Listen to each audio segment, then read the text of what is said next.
सबको मेरा प्रणाम नमस्कार। क्या हाल चाल है? उम्मीद करते हैं बढ़िया होंगे और अपने पठन पाठन में लगे भिड़े पड़े होंगे। तो चलिए सीधा चलते हैं हम लोग क्वेश्चन की दुनिया में। और क्वेश्चन नंबर 1 आज का जो है, और आज बड़े प्यारे प्यारे प्रश्न हैं, सारे के सारे आपको ग्रुप डी एएलपी टेक्नीशियन के क्वेश्चंस मिलेंगे। पहला क्वेश्चन है, एक घर में 150 वाट रेटिंग वाले टीवी के 4 सेट हैं। कितने सेट हैं दोस्त मेरे? 4 सेट हैं। यही वाला मंगवा लो, ये तो ज्यादा बेहतर लग रहा है। 150 वाट रेटिंग वाले टीवी के 4 सेट उपलब्ध हैं। बहुत बढ़िया बात, 4 सेट उपलब्ध हैं। संचालित होता है। और 1500 वाट विद्युत हीटर के विद्युत हीटर 25 मिनट के लिए संचालित होता है। टीवी सेट और विद्युत हीटर की दैनिक ऊर्जा खपत वाट आवर में कितनी होगी? अब देखो, वाट आवर में करना है तो ये तो सीधा 15 चौका 60, इसका वाट आवर निकालोगे। 150 वाट रेटिंग वाले टीवी 4 घंटे के लिए संचालित होता है तो 15 चौका 60 ही हो जाएगा 600। एक के बार में खत्म है कहानी। 600 बाकी 600 है, ये नहीं है, दूसरा निकालने का जरूरत तो नहीं है। ध्यान से देखो, अगर हमको वाट आवर निकालना है तो एक घर में 150 वाट रेटिंग वाले टीवी 4 घंटे, तो 150 वाट वाट आवर निकालना है तो वाट गुना आवर कर दो। टीवी में 15 चौका 60, 600। अब बच गया ये वाट मिनट में दिया है, इसको आवर में बदल लो। यानी ये अगर हम संचालित होता है और इतना मिनट में विद्युत हीटर की बात अगर कर रहा है तो ये हीटर की अगर हम बात करें तो हीटर बराबर वाट आवर करेंगे तो 1500 ये हो गया वाट, गुना आवर करेंगे तो 25 मिनट है। तो मिनट को घंटा में बदलना है तो 60 से भागा देना होगा तो 25/60 हो जाएगा। ई 1010 गया, ई 10 6, 6 दूनी 12, 3 6 पंच 30, 25 25 अंक 625, तो 625 आ जाएगा। कुछ नहीं किए हैं, वाट गुना मिनट में है तो इसको आवर में बदलने के लिए 60 से भाग दे दिए हैं तो 25 गुना 60 ये आवर हो गया, तो ये वाट आवर हो गया आंसर।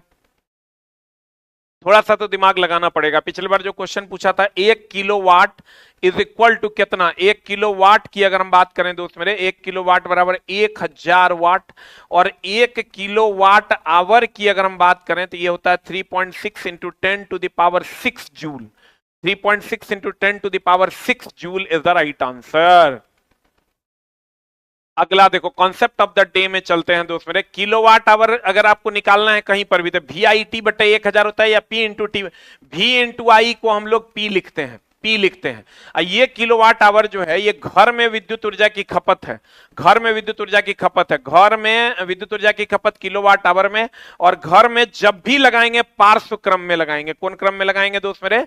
पार्श्व क्रम में लगाते हैं। घर में जब भी लगाएंगे पार्श्व क्रम में लगाएंगे।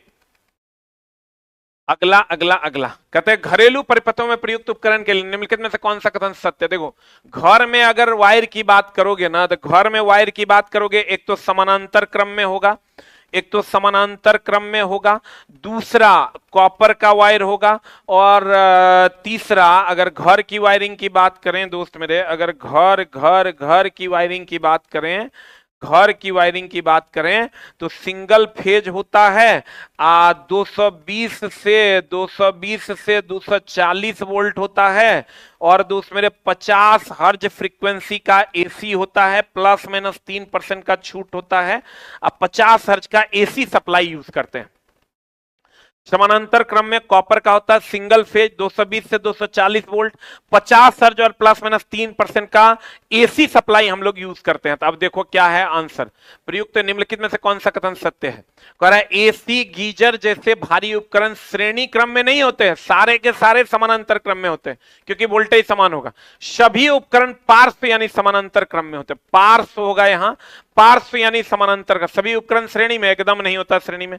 एसी गीजर जैसे भारी उपकरण पार्श्व क्रम में संयोजित होते हैं। और बल्ब ट्यूबलाइट हल्के उपकरण श्रेणी क्रम में, एकदम गलत है। सारे के सारे इंस्ट्रूमेंट समानांतर में होते हैं, सारे इंस्ट्रूमेंट समानांतर में होते हैं ताकि वोल्टेज समान हो और करंट अलग अलग हो।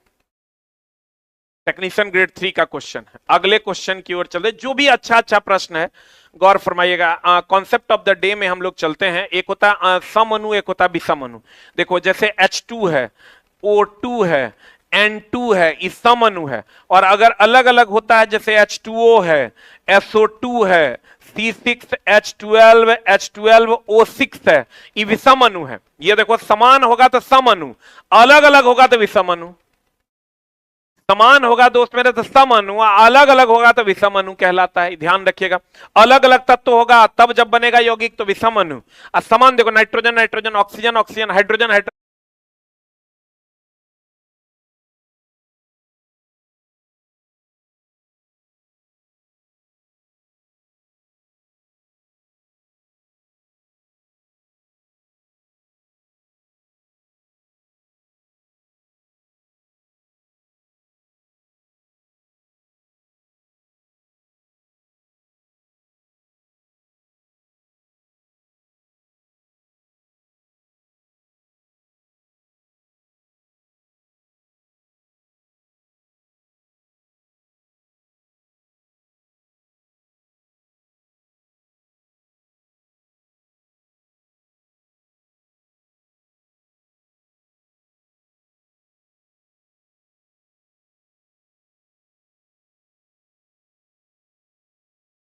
दोस्त मेरे क्वेश्चन देखो क्या कह रहा है। 1000 वाट रेटिंग वाले एक इलेक्ट्रिक हीटर, 2000 वाट रेटिंग वाले एक इलेक्ट्रिक गीजर प्रतिदिन 4 घंटे के लिए उपयोग किया जाता है, 10 दिन में किलोवाट आवर। देखो किलोवाट आवर निकालना है, सबको अलग अलग गुना करो। 1000 वाट का जो इलेक्ट्रिक हीटर है, 1000 वाट का जो इलेक्ट्रिक हीटर है वो 4 घंटे प्रतिदिन 10 दिन में, 10 दिन में प्लस 2000 वाट का जो हीटर है, 2000 वाट का जो 1000 वाट रेटिंग वाला इलेक्ट्रिक हीटर है, 2000 रेटिंग वाला इलेक्ट्रिक गीजर है, वो भी 4 घंटे प्रतिदिन 10 दिन में।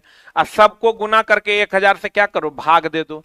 अब देखो कितना आता है। 1000 से भाग दोगे, सबसे 3 जीरो निकाल के कॉमन काट दो, ऊपर से नीचे 3 जीरो काट दो। 1000 ऊपर में कॉमन ले लो। 1000 जब कॉमन ले लोगे तो हो जाएगा 4 गुना 10 प्लस प्लस 2 गुना 4 गुना 10, 2 गुना 4 गुना 10। अब बट्टा हो जाएगा 1000, बट्टा हो जाएगा दोस्त मेरे 1000। 3 जीरो गया, ये हो जाएगा 10 चौका 40, 10 चौका 40 दूनी 80, ये हो जाएगा 120 is the right answer. 120 is the right answer. होगा क्या, अलग अलग इंस्ट्रूमेंट है तो सबको जोड़ के 1000 से भाग दे देना है। सबको जोड़ के 1000 से क्या करना है, भाग दे देना है, आपका आंसर आ जाएगा। अगले क्वेश्चन की ओर चलते हैं। देखो H2O के बारे में जान लो। जल का प्राकृतिक सामान्य गुण, जल एक यौगिक है, ये हमेशा ध्यान रखिएगा। अगर किसी के 7 सूत्र है तो यौगिक होगा।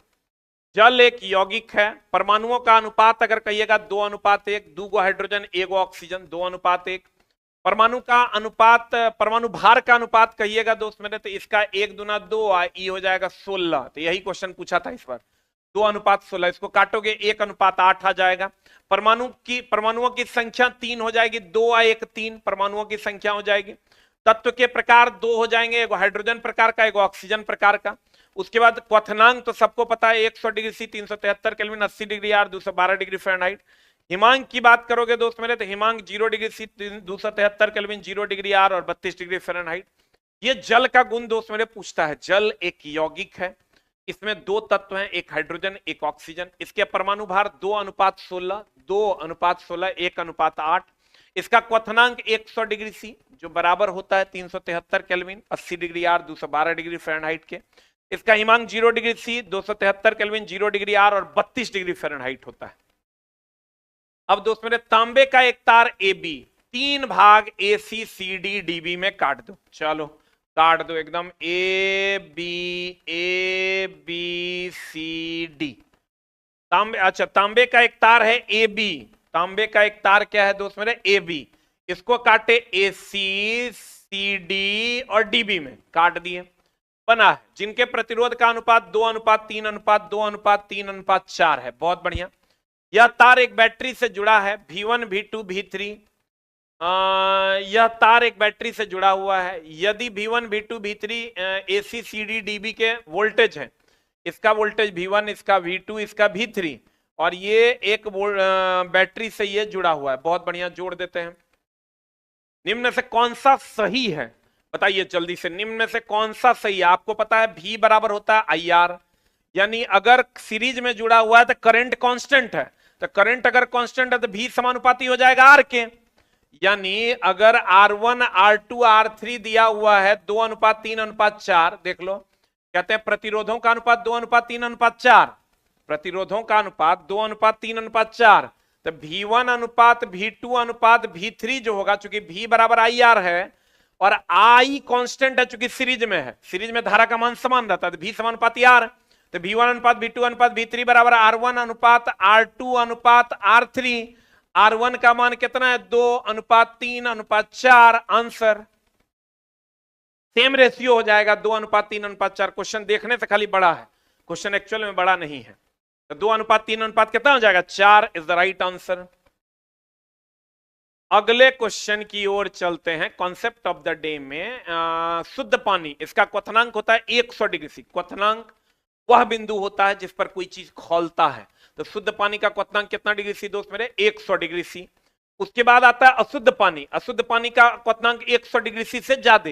ये हमेशा ध्यान रखिएगा। अशुद्धि जो है, अशुद्धि की अगर हम बात करें, ये क्वथनांक बढ़ाता, अशुद्धि की अगर हम बात करें दोस्त मेरे, तो ये क्वथनांक बढ़ाता, क्वथनांक बढ़ाता, क्वथनांक बढ़ाता, गलनांक घटाता, क्वथनांक बढ़ाता, गलनांक जो है ये घटाता, क्वथनांक बढ़ाता, गलनांक घटाता। अशुद्धि क्वथनांक को बढ़ाता, गलनांक को घटाता। अब D2O या ड्यूटेरियम ऑक्साइड का 101.4 डिग्री सी है, और दोस्त मेरे ईथर का जो है वो 34 डिग्री सी है। ईथर का कितना है? 34 डिग्री सी। ध्यान से देखो, शुद्ध पानी 100 डिग्री सी, अशुद्ध पानी 100 डिग्री सी से अधिक, ड्यूटेरियम ऑक्साइड 101.4, और ईथर जो है ये 34 डिग्री सी है। ईथर का क्वथनांक कितना है दोस्त मेरे? क्वथनांक मतलब खोलने वाला बिंदु। एक चीज हमेशा ध्यान रखिएगा, अशुद्धि मिलाने से क्वथनांक बढ़ेगा। 100 था, देखो 100 से ज्यादा हो गया, और गलनांक घट जाएगा, यानी लेट से खोलेगा, जल्दी गल जाएगा। विद्युत धारावाही परिनालिका के अंदर चुंबकीय क्षेत्र की प्रकृति, ध्यान से देखना। विद्युत धारावाही चालक के अंदर चुंबकीय क्षेत्र, टेक्नीशियन का क्वेश्चन है, विद्युत धारावाही चालक के अंदर चुंबकीय क्षेत्र की प्रकृति क्या होगी? भैया दुर्बल एक समान चुंबकीय क्षेत्र, दुर्बल और समान चुंबकीय क्षेत्र, प्रबल एक समान, प्रबल और समान। क्या होगा बताओ? विद्युत धारावाही परिनालिका है, इसके अंदर जो चुंबकीय क्षेत्र की प्रवृत्ति होगी, बताओ क्या हो जाएगा? What is the answer? A की बी की सी? जल्दी बताओ, ए की बी की सी? देखो, अगर कोई धारावाही परिनालिका है के अंदर चुंबकीय क्षेत्र की प्रकृति, अंदर में जो होगा ना वो प्रबल होगा लेकिन एक समान होगा। प्रबल होगा क्योंकि अंदर में प्रबल होगा, बाहर दुर्बल होगा। देखो बाहर जो होगा, ये बाहर जो होगा वो दुर्बल होगा, जो जो दूरी बढ़ेगा दुर्बल होगा। अंदर में जो जाइएगा तो अंदर में प्रबल होगा, अंदर में प्रबल होगा, बाहर में दुर्बल होगा, क्योंकि जो जो दूर जाते हैं चुंबकीय क्षेत्र का मान बढ़ता है।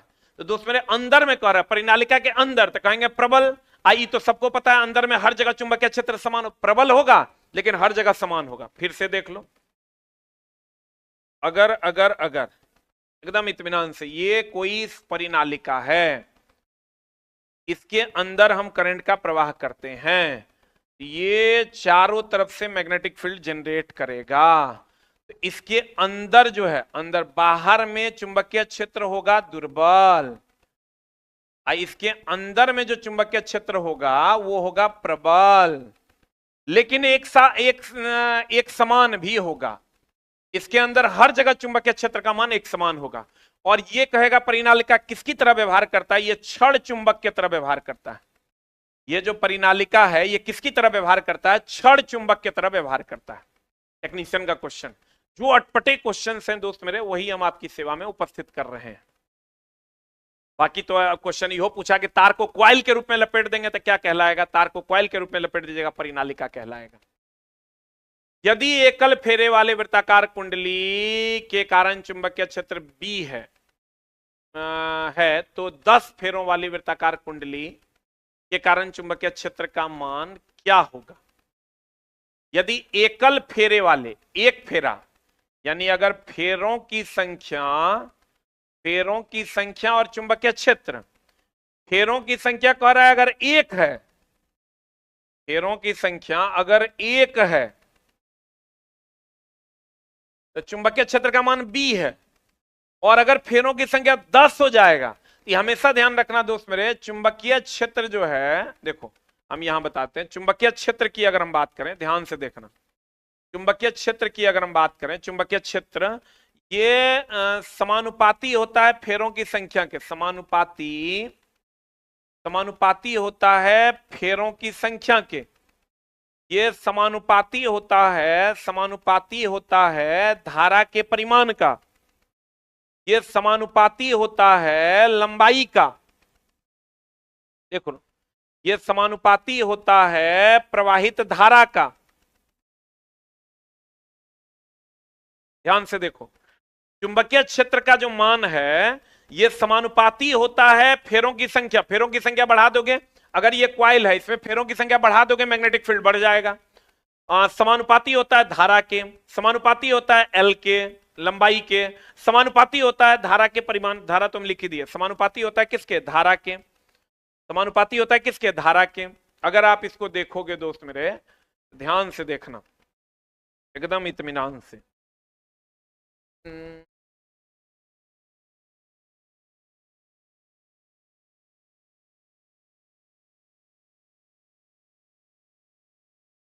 एक मिनट दोस्त मेरे,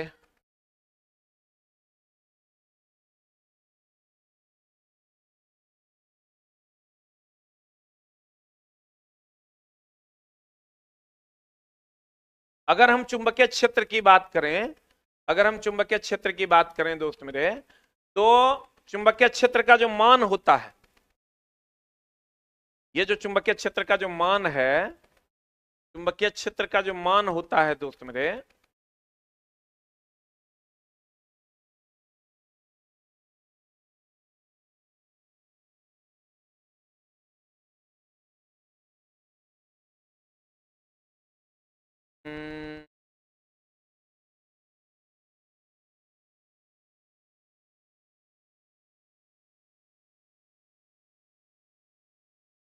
देखिए अगर हम इसके पोल के स्ट्रेंथ को ध्यान से देखना, अगर स्ट्रेंथ को हम घटा देते हैं तो मैग्नेटिक फील्ड देखो घट जाएगा, एकदम आराम से देखो। अभी जो ये देख रहे हो आप, ये मैग्नेटिक फील्ड देखो, अभी अभी अभी जो मैग्नेटिक फील्ड है, अभी मैग्नेटिक फील्ड का मान देखो ज्यादा है, यहां देखो, यहां देखना, अभी यहां मैग्नेटिक फील्ड देखो ये आसपास में ये ज्यादा है। जैसे जैसे हम चुंबक के स्ट्रेंथ को कम करेंगे मैग्नेटिक फील्ड देखो गायब हो गया, देखो गायब हो गया, अभी बढ़ रहा है, अभी देखो धीरे धीरे गायब हो गया। यानी स्ट्रेंथ जितना ज्यादा रखेंगे मैग्नेटिक फील्ड उतना ज्यादा होगा। क्वाइल की संख्या देखो बढ़ा देते हैं, तो क्वाइल की संख्या भी बढ़ा देंगे ना, तो क्वाइल की संख्या बढ़ा देंगे तब भी मैग्नेटिक फील्ड ज्यादा होगा, ये क्वाइल्स की संख्या बढ़ा देंगे।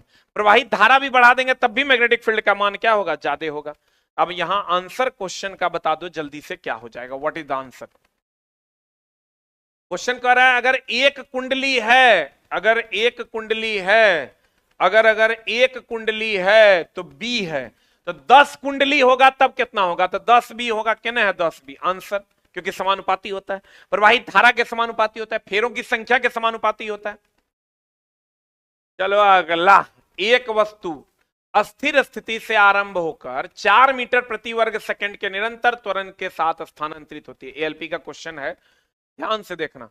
एक वस्तु अस्थिर स्थिति से यानी u का मान 0 से आरंभ होकर 4 मीटर प्रति वर्ग सेकंड के निरंतर त्वरण, ए का मान दे दिया 4 मीटर पर सेकंड स्क्वायर के निरंतर त्वरण से स्थानांतरित होता है। 8 सेकंड बाद इसकी गति क्या होगी, जब टाइम का मान 8 सेकंड होगा तो v का मान क्या होगा, कुछ नहीं करना है, v बराबर u आप प्लस at लगा देना है, v का मान निकालना है, u का मान 0 है, a का मान 4 है, t का मान 8 है, 8 चौका 32 मीटर पर सेकंड आंसर। बस put and get the result. यहां से एक क्वेश्चन दोस्त मेरे पूछता है, इसलिए इसको एकदम ध्यान से देख लो, सब कुछ दिया हुआ रहता है, बस put and get the result. ठोस का द्रव में बदलना गलन कहलाता है, द्रव से ठोस बदलेगा जमना कहलाता है, गैस सीधे ठोस में बदलेगा, वेरी वेरी इंपॉर्टेंट, निक्षेपण कहलाता है। गैस सीधे ठोस में बदलेगा क्या कहलाता है दोस्त मेरे, निक्षेपण कहलाता है। गैस जो है वो सीधे ठोस में बदलेगा, निक्षेपण कहलाता है। और द्रव वाष्प में बदलेगा, वाष्पीकरण कहलाता है। वाष्प द्रव में बदलेगा, संघनन कहलाता है। और दोस्त मेरे ठोस सीधे द्रव गैस में बदलेगा, उस ठोस पिघल के द्रव, द्रव पिघल के गैस, ये उष्मा शोषी है। और उल्टा होगा, गैस जमेगा द्रव, द्रव जमेगा ठोस, तो ये ऊष्माक्षेपी अभिक्रिया है। इससे ऊष्मा निकालेंगे, गैस बन जाएगा द्रव, और ऊष्मा निकालेंगे ठोस हो जाएगा, ठोस पिघलेगा द्रव बन जाएगा, और ऊष्मा देंगे तो गैस बन जाएगा। यानी ठोस से गैस की ओर जाएंगे। पानी ले लो, तुम पानी को गर्म करो, गर्म करोगे तो द्रव गैस में कब बदलता है? जब ऊष्मा लेता है।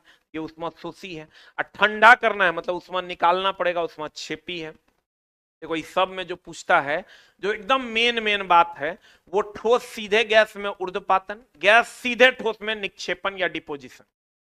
गैस यानी वाष्प जब द्रव में बदलता है ना, यही वाला बात पूछता है, संघनन। ये वाष्प द्रव में बदलता है, संघनन। और ये हमेशा एनसीईआरटी में दिया हुआ है, इसलिए एकदम ध्यान से रखना। ठोस को पिघला के द्रव करना है तो ऊष्मा गरमाना पड़ेगा, ऊष्मा शोषी। गैस को ठंडाना है तो ऊष्मा निकालना होगा, ऊष्माक्षेपी, तब द्रव में बदलेगा, तब द्रव में बदलेगा। जैसे मान लो पानी को गर्म करके वाष्प बनाना है तो देना होगा ना ऊष्मा, ऊष्मा शोषी है वो। वाष्प को ठंडा करना है तो उसका ऊष्मा निकालना होगा, ऊष्माक्षेपी है। ऊष्मा शोषी जो ऊष्मा देगा। चलो तो एक कमेंट्स हमको बता दो करके जल्दी से कि बर्फ को पानी में बदलना है, बर्फ को पानी में बदलना है, बताओ तो क्या है? ऊष्मा शोषी है, ऊष्मा शोषी है कि ऊष्माक्षेपी है? जल्दी बताओ। बर्फ को पानी में बदलना है, ऊष्मा शोषी है कि ऊष्माक्षेपी है? जल्दी बताओ। बर्फ को बदल देना है पानी में, बताओ जल्दी से क्या होगा? ऊष्मा शोषी की ऊष्माक्षेपी? जल्दी बता दो। बर्फ को पानी में बदलना है, ऊष्मा शोषी की क्षेपी। भैया बर्फ को गर्म करना होगा, गर्म करने के लिए ऊष्मा देना होगा, देना होगा, ऊष्मा लेगा तभी वो पिघलेगा। तो भैया ये ऊष्मा शोषी अभिक्रिया है। इस तरीके से आपको सोचना पड़ेगा, तब जाके क्वेश्चन बनेगा। चलिए चलते हैं हम लोग अगले क्वेश्चन की ओर। किसी जल विद्युत शक्ति संयंत्र में अधिक विद्युत शक्ति उत्पन्न की जा सकती है यदि जल अधिक ऊंचाई से गिराया जाए, क्योंकि अधिक ऊंचाई से गिराएगा तो स्थितिज ऊर्जा का मान अधिक होगा। बताओ आंसर क्या हो जाएगा? जो अगर अधिक ऊंचाई से आप गिराइए, कहता अधिक ऊंचाई से गिराया जाए तो क्या होगा? स्थितिज ऊर्जा का मान अधिक होगा। कहते हैं विद्युत उत्पन्न करने के लिए अधिक स्थितिज ऊर्जा उपलब्ध होगा, विद्युत उत्पन्न करने के लिए अधिक स्थितिज ऊर्जा उत्पन्न होगा। अधिक ऊंचाई से गिरा होगा, अधिक स्थितिज ऊर्जा होगा, क्योंकि बांध में स्थितिज ऊर्जा होता है। द्रव्यमान m वाली एक वस्तु भी वेग के साथ स्थानांतरित होती है, गति ऊर्जा k है। यदि इसका वेग दुगुना कर दिया जाए, काइनेटिक एनर्जी बराबर होता है half m v square, half m v square. और ये काइनेटिक एनर्जी को कह रहा है k है, तो कह रहा है इसको दुगुना कर देंगे, इसको दुगुना कर देंगे तो 4 गुना हो जाएगा। आंसर सोचना क्या है? एलपी का क्वेश्चन है, इसको दुगुना करोगे तो 4 गुना हो जाएगा। बना दोगे? इस टाइप का नॉर्मल क्वेश्चन आता है, बहुत आसानी से तुम बना दोगे, उम्मीद करते हैं। आ जाओ। लीवर, लीवर कौन सा लीवर? एक लीवर होता है दोस्त मेरे जिसमें फ्लक्रम, आलंब, उत्तोलक जिसको कहते हैं, ये लीवर, लीवर है। ये लीवर जो है हमारे अंदर जो लीवर है उसकी बात कर रहे हैं। पित्तरस का स्राव करता है ये, पित्तरस का स्राव जो है ये लीवर करता है, पित्तरस का स्राव लीवर करता है। और ये जमा होता है पित्ताशय में, सबको पता है। और ये वसा का पाइसीकरण करता है। पित्तरस NaHCO3 सोडियम बाइकार्बोनेट के कारण क्षारीय होता है, क्योंकि जितना भी सोडा है, ये बेकिंग सोडा है, ये क्षारीय होता है। फिर कहते हैं क्षारीय अवस्था में ही वसा का पाचन होता है। क्षारीय अवस्था में ही कहेगा वसा का पाचन, जो वसा का पाइसीकरण, पाइसीकरण मतलब तोड़ना, तोड़ना ही पाचन है। किस अवस्था में होता है? क्षारीय अवस्था में। विषों का निराकरण कौन करता है? लीवर करता है। विष को, जो खाने में विष होते हैं उसका निराकरण करते हैं। पुनः निर्माण की क्षमता सबसे ज्यादा किसकी होती है? लिस्ट में, जो लिस्ट है हमारा, जैसे अनेक अंग हैं हमारे, उसमें सबसे ज्यादा पुनः निर्माण की क्षमता किसमें होती है? लीवर में। और सबसे कम होता है तंत्रिका कोशिका में। रीजनरेशन सबसे ज्यादा लीवर में होता है, सबसे ज्यादा लीवर में रीजनरेशन होता है। और लीवर जो है अंतःस्रावी ग्रंथि है, ना सॉरी, लीवर बाह्यस्रावी ग्रंथि है। और लीवर की अगर हम बात करें दोस्त मेरे, ये पित्तरस का स्राव करता है। लीवर पित्ताशय में पित्तरस जमा होता है, पित्तरस वसा का पाइसीकरण करता है। पित्तरस क्षारीय होता है। सबसे अधिक रीजनरेशन कहां होता है? लीवर में होता है। निम्नलिखित में किस स्थिति में किए गए कार्य का मान ऋणात्मक होगा? ओ हो, देख लो, किए गए कार्य का मान W बराबर एफ एस कॉस थीटा होता है। थीटा अगर जीरो होगा, थीटा अगर जीरो होगा तो कार्य का मान W F S cos theta, theta का मान अगर जीरो होगा तो कार्य का मान महत्तम हो जाएगा, क्योंकि कॉस जीरो का मान 1 होता है, क्योंकि कॉस जीरो का मान क्या होता है दोस्त मेरे? 1 होता है। और थीटा का मान अगर 90 डिग्री हो जाएगा तो कार्य का मान 0 हो जाएगा। अगर थीटा का मान 90 डिग्री हो जाएगा तो कार्य का मान क्या हो जाएगा दोस्त मेरे? कार्य का मान हो जाएगा 0। और थीटा का मान अगर 180 डिग्री हो जाएगा तो कार्य का मान हो जाएगा ऋणात्मक। खूब पूछता है अभी इससे क्वेश्चन। थीटा का मान 0, कार्य का मान महत्तम। थीटा का मान 90 डिग्री, कार्य का मान 0, क्योंकि कॉस 90 0 और कॉस 0 1 होता है। कॉस थीटा का मैक्सिमम मान 1 होता है। और थीटा का मान 180, कार्य का मान निगेटिव। ये तब होगा जब बल और विस्थापन दोनों एक दूसरे के विपरीत होंगे। बल और विस्थापन एक दूसरे के विपरीत होगा तब 180 डिग्री होगा, और ये होगा तब घर्षण बल के द्वारा जब किया गया कार्य होगा। और ये थीटा का मान 0 डिग्री तब होगा जब बल और विस्थापन दोनों सेम दिशा में होगा। सेम दिशा में होगा, थीटा 0, कार्य महत्तम। अपोजिट डायरेक्शन में होगा, थीटा का मान 180, कार्य का मान ऋणात्मक। और कार्य का मान ऋणात्मक किस बल के कारण होता है? घर्षण बल के कारण होता है। बस इतने दोस्त मेरे पूछता है। और थीटा का मान 90 डिग्री हो जाएगा, कार्य का मान 0 हो जाएगा। अब चलो एक क्वेश्चन ले लेते हैं इसका। क्या कह रहा है क्वेश्चन? किस स्थिति में किए गए कार्य का मान ऋणात्मक होगा? ऋणात्मक होगा, कार्य होता है W बराबर F S cos theta. Theta का मान 180 डिग्री होगा।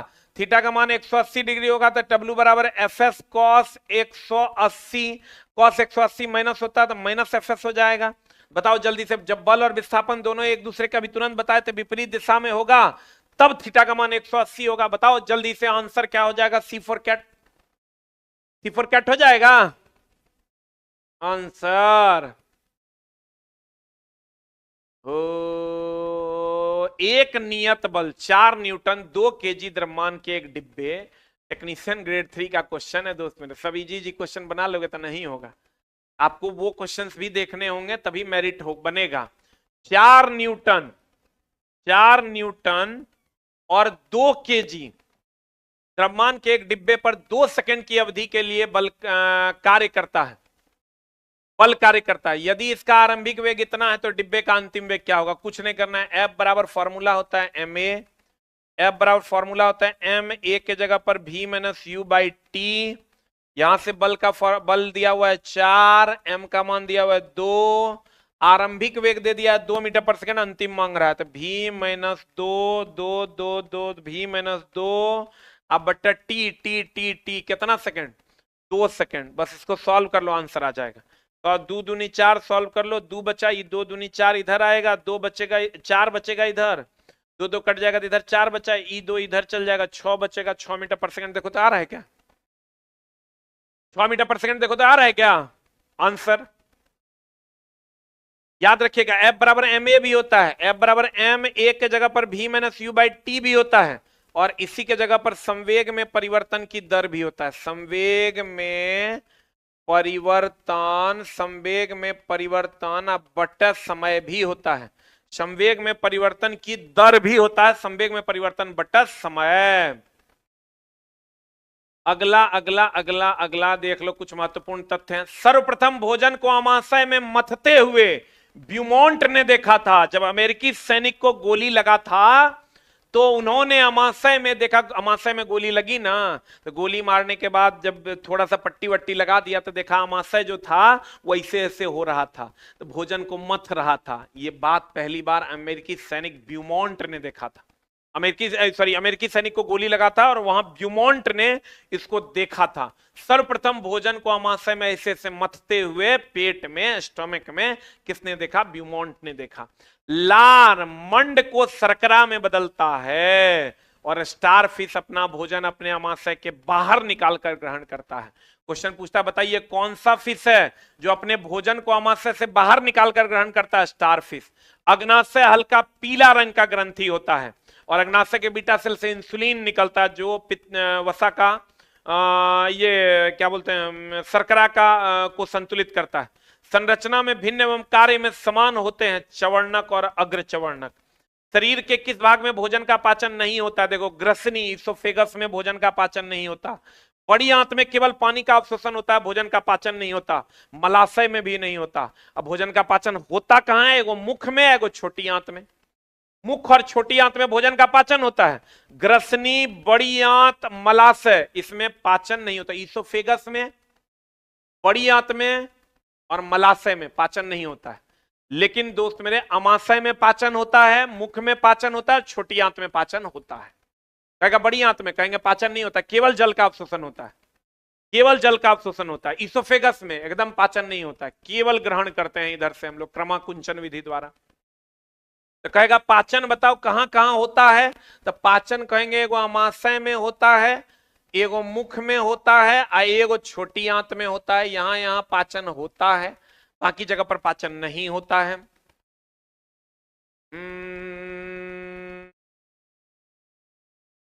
दो पिंडों के बीच गुरुत्वाकर्षण बल निम्नलिखित में से कौन सा कथन सत्य है? टेक्नीशियन का क्वेश्चन है। यह प्रकृति में प्रतिकर्षण बल है। गुरुत्वाकर्षण बल केवल आकर्षण का बल है। इसका परिमाण पूरे ब्रह्मांड में एक समान होता है। इसका परिमाण जो होता है ये पूरे ब्रह्मांड में क्या एक समान होता है? भैया ये द्रव्यमान पर निर्भर करता है। पूरे ब्रह्मांड में एक समान गुरुत्वाकर्षण बल नहीं होता है, पूरे ब्रह्मांड में एक समान जी होता है। जी कहीं नहीं बदलता। यह पिंडों के द्रव्यमान के गुणनफल का अनुक्रमानुपाती होता है। आपको पता होगा F बराबर जी m1 m2 बटा r स्क्वायर। इससे बल के कारण पृथ्वी सूर्य के चारों ओर चक्कर लगाती है। ये भी सही है, 3 और 4 इज द राइट आंसर। कोई भी ग्रह सूर्य के चारों तरफ चक्कर लगाता है गुरुत्वाकर्षण बल के कारण। ज्वार भाटा आता है गुरुत्वाकर्षण बल के कारण, ये भी ध्यान रखिएगा। कहेगा एनसीईआरटी में लिखा हुआ है ज्वार भाटा आता है गुरुत्वाकर्षण बल के कारण। गुरुत्वाकर्षण बल सबसे कमजोर बल है। गुरुत्वाकर्षण बल की अगर हम बात करें, ये सबसे कमजोर बल है। सबसे कमजोर बल कौन बल? गुरुत्वाकर्षण बल। केवल आकर्षण का बल कौन बल? गुरुत्वाकर्षण बल। लार ग्रंथि 3 जोड़ा होता है। सबसे बड़ा लार ग्रंथि पैरोटिड ग्लैंड होता है, याद रखिएगा। सबसे बड़ा लार ग्रंथि कौन है? Parotid gland. सबसे छोटा लार ग्रंथि सबलिंगुअल ग्लैंड होता है। लार का पीएच मान 6.6 होता है, अर्थात 7 से कम होता है। पैरोटिड ग्लैंड में विषाणु से संक्रमित रोग गलसुआ होता है। देखो टोटल कितने जोड़े होते हैं? 3 जोड़े। पैरोटिड ग्लैंड सबसे बड़ा, सबलिंगुअल ग्लैंड सबसे छोटा, पीएच मान 6.6। पैरोटिड ग्लैंड में ही गलसुआ जो यहां नहीं होता, ये पैरोटिड ग्लैंड में ही होता है। और दोस्त मेरे कहते हैं लार एंजाइम एवं उसका कार्य अलग अलग है। निम्नलिखित है, नहीं दिए हैं, निम्नलिखित है कर बाद वाला होगा। आयनिक यौगिक के गुणधर्म के बारे में बताइए। आयनिक यौगिक का सहसंयोजक एकदम याद रखिएगा दोस्त मेरे। ये अधिक क्वथनांक और गलनांक होता है इसका। अधिक क्वथनांक, इसका ठीक उल्टा होगा सहसंयोजक। एंड गलनांक होता है, गलनांक होता है। ठोस अवस्था में ये कुचालक होते हैं। नमक ले लो, आयनिक यौगिक मतलब NaCl। ठोस अवस्था में ये कुचालक होते हैं। द्रव अवस्था में ये सुचालक होते हैं। द्रव अवस्था में क्या होते हैं? सुचालक होते हैं। कार्बनिक घोलक, कार्बनिक घोलक में, कार्बनिक घोलक जैसे अल्कोहल वगैरह में अघुलनशील होते हैं, अघुलनशील होते हैं। अकार्बनिक घोलक, अकार्बनिक घोलक, अकार्बनिक घोलक जैसे जल वगैरह में नमक जो होता है वो घुलनशील होता है। ई दोस्त मेरे अधिक क्वथनांक और गलनांक क्यों होता है? मजबूत बंधन के कारण, मजबूत बंधन के कारण। और इसमें कम क्वथनांक और गलनांक क्यों होता है? कमजोर बंधन के कारण। ये ठोस अवस्था में कुचालक, द्रव अवस्था में सुचालक। कार्बनिक घोलक अघुलनशील, अकार्बनिक घोलकों में घुलनशील। जैसे जल वगैरह में ये घुलनशील होता है। जल वगैरह में क्या होता है? घुलनशील होता है।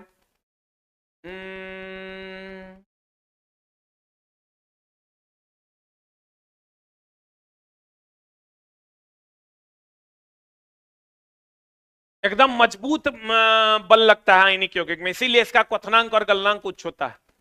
अब क्वेश्चन कह रहा है आपका, क्वेश्चन कह रहा है दोस्त मेरे कि आयनिक यौगिक के बारे में कौन सा कथन गलत है? गलत चुनना है। आयनिक यौगिक सामान्यतः भंगुर होते हैं। देख लो नमक भंगुर होवे करता है, चकनाचूर। भंगुर होना मतलब चकनाचूर होना। दाब आरोपित किए जाने पर टुकड़ों में टूट जाएगा नमक। आयनिक यौगिक का गलनांक और क्वथनांक उच्च होता है। विद्युत संयोजी यौगिक होता है, क्योंकि भैया ये Na+ और Cl- में टूट जाता है।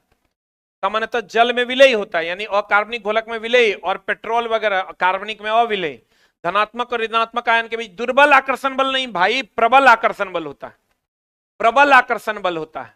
देख लो, आयनिक यौगिक क्वथनांक और गलनांक उच्च, मजबूत बंधन, ठोस अवस्था में कुचालक, द्रव अवस्था में सुचालक, कार्बनिक घोलकों में अघुलनशील, अकार्बनिक घोलकों में घुलनशील। आयनिक यौगिक हो गया NaCl, आयनिक बंधन बनाता है, एकदम सबसे अधिक क्वथनांक और गलनांक। इसका कहेगा सहसंयोजक का क्वथनांक और गलनांक निम्न, क्यों? कहेंगे भैया इसका मजबूत नहीं, कमजोर बंधन के कारण।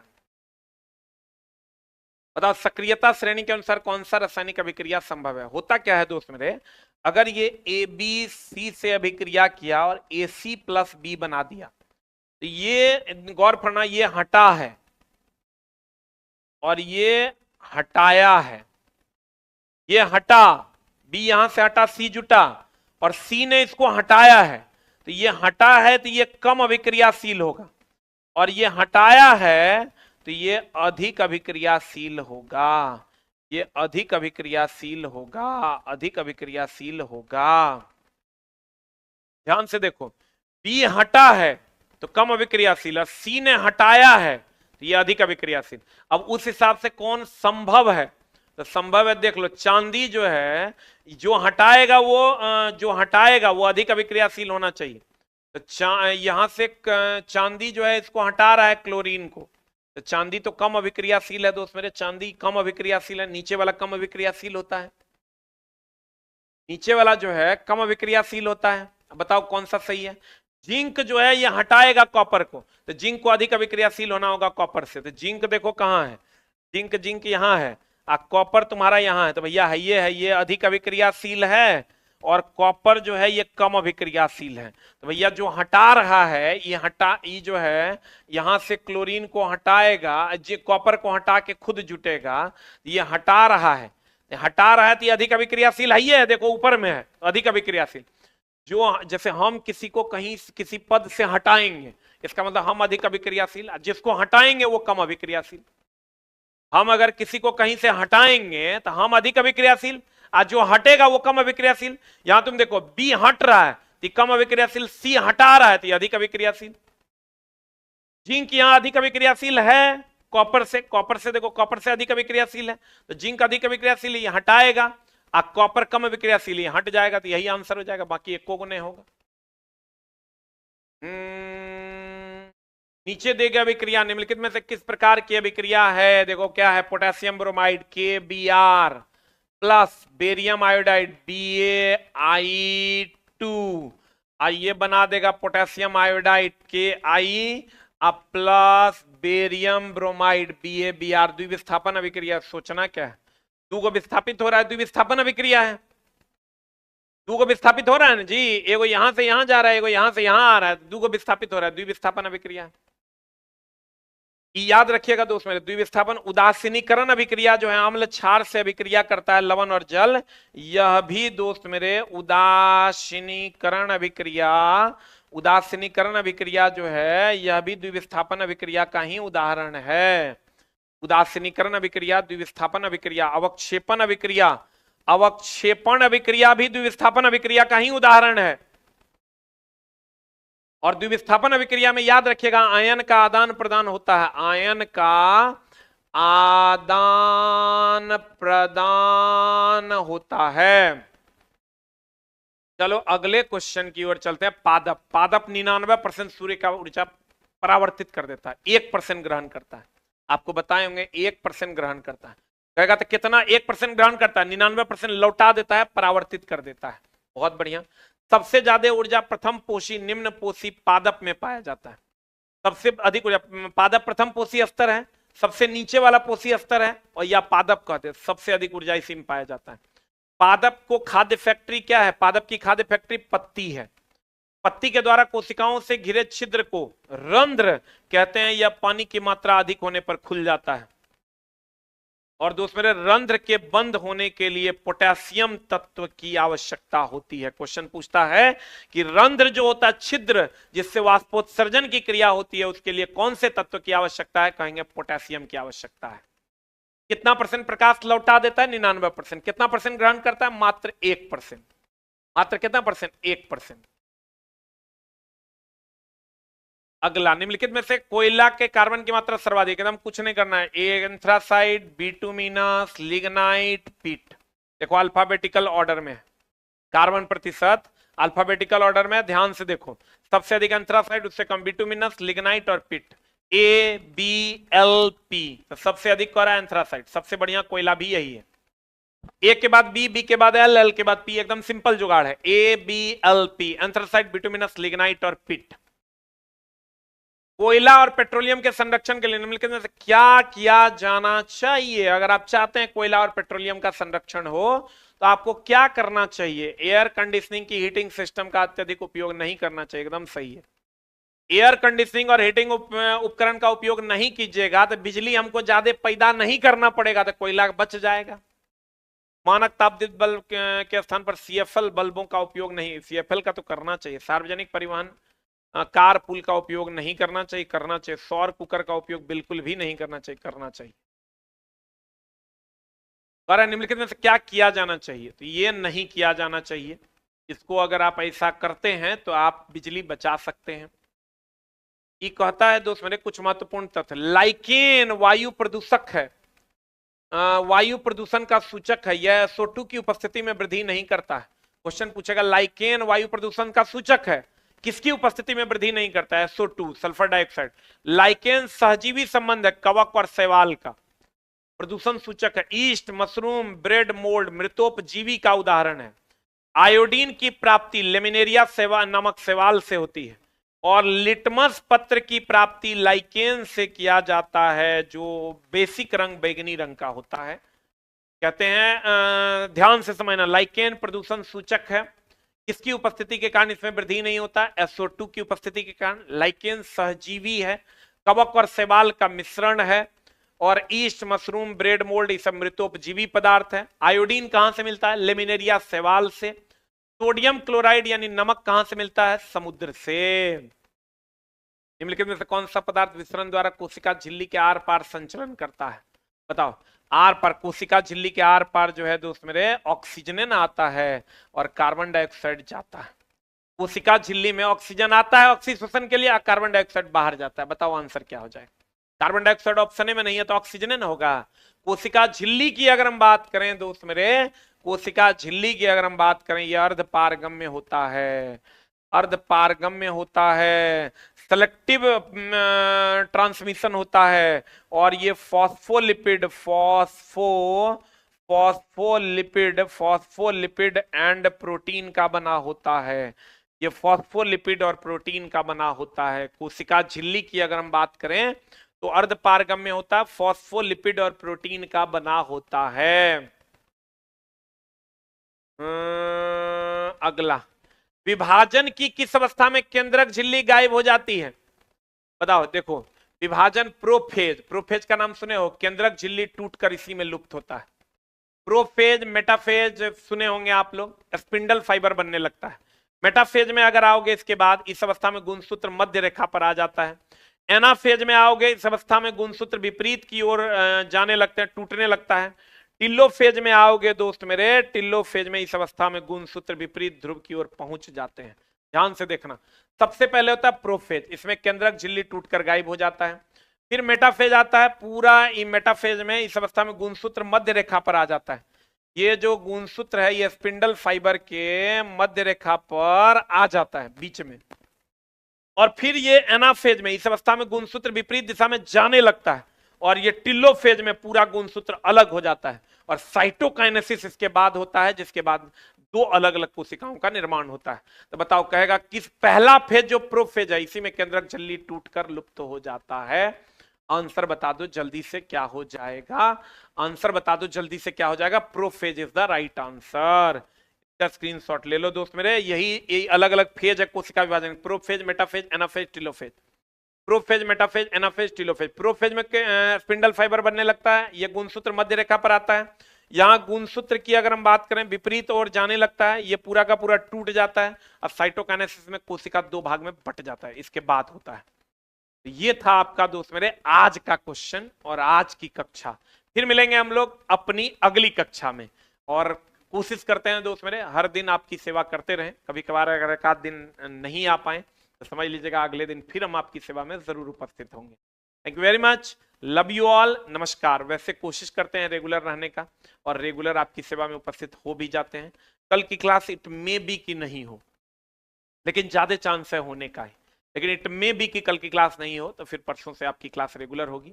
लेकिन कल की क्लास अगर नहीं होगी तो आपको नोटिफिकेशन मिल जाएगा, उसके लिए आप आइएगा लाइव शेड्यूल में तो आपको वहां लिखा हुआ दिखेगा, नहीं लिखा हुआ दिखे मतलब क्लास होगी। Thank you very much, love you all, नमस्कार। मिलते हैं हम लोग अगली कक्षा में। Thank you very much.